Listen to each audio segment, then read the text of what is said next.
जात पात छोट बड़ भेदभाव ऊंच नीच सावर गुण से कोनो मतलब नहीं है। हमरा देश में चरित्र के पूजा कइला चित्र के पूजा ना कइला। ऐसे जे जौना जाति के होके ओकरा में गुण बा ओकर इज्जत करे के चाहे। घोड़ा वाले बबलू भाई हमारे घोड़ा वाले घोड़ा वाला बबलू भाई के भी प्रणाम आ घोड़ी वाली बबलू भाई को के भी प्रणाम। गीत संगीत के मालिक माई सरदा ही भक्त जल की माई सब तू ही हो। काली दुर्गा सीता सवित्री गीता गायत्री पार्वती लक्ष्मी गंगा सब तू ही बारू। शक्ति एक के बार रूप अनेक बा शक्ति एक बा तहर नाम अनेक बा। जिंगा गंगा मैया एक गो बारी घटिया का नाम अनेक बा। वही माई से बेटा कहले मास्टर और धुन लागल बड़ी पुराना फिल्म के। हे स्वरे सती मैया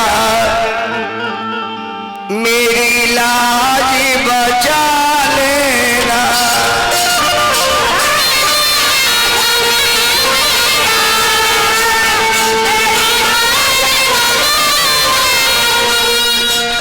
हे स्वर सती मैया मेरी लाज बचा लेना।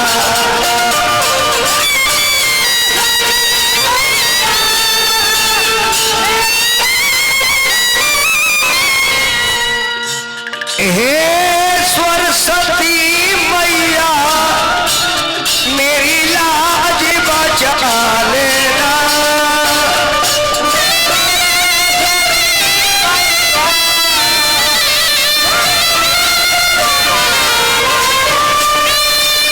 हे माँ मझधार पड़ी नैया मझधार पड़ी नैया आगे पार लगा देना।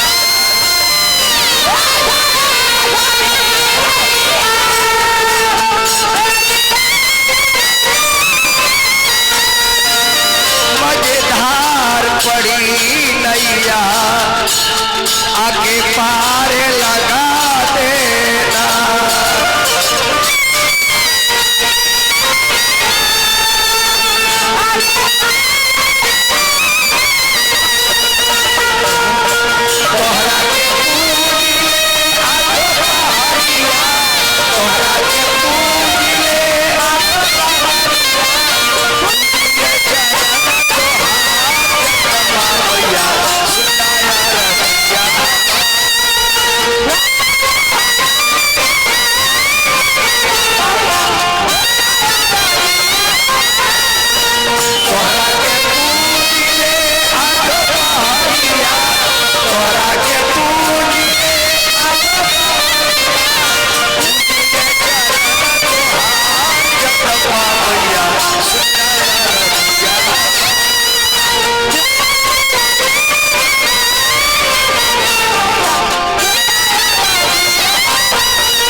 तू बीड़ा धारी हो माता हंसी सवारी हो।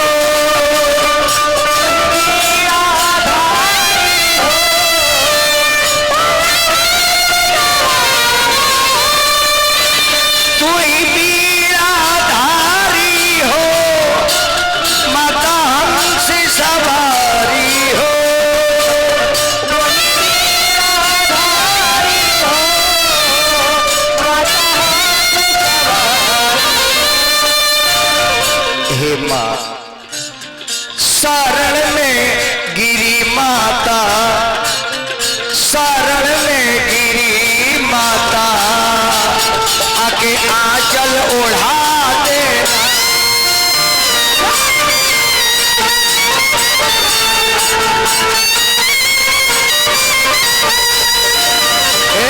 सरस्वती मैया मेरी लाज बचा लेना।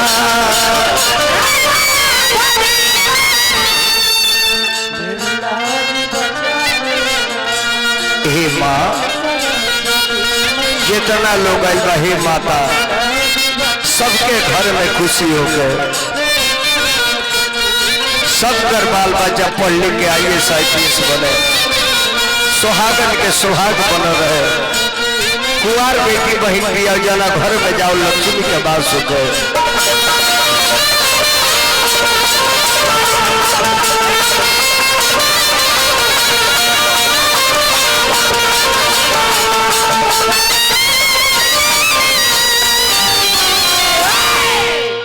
तो बेंजू मास्टर को भक्ति धुन बजाओ ताकि तनी हम खड़ा होके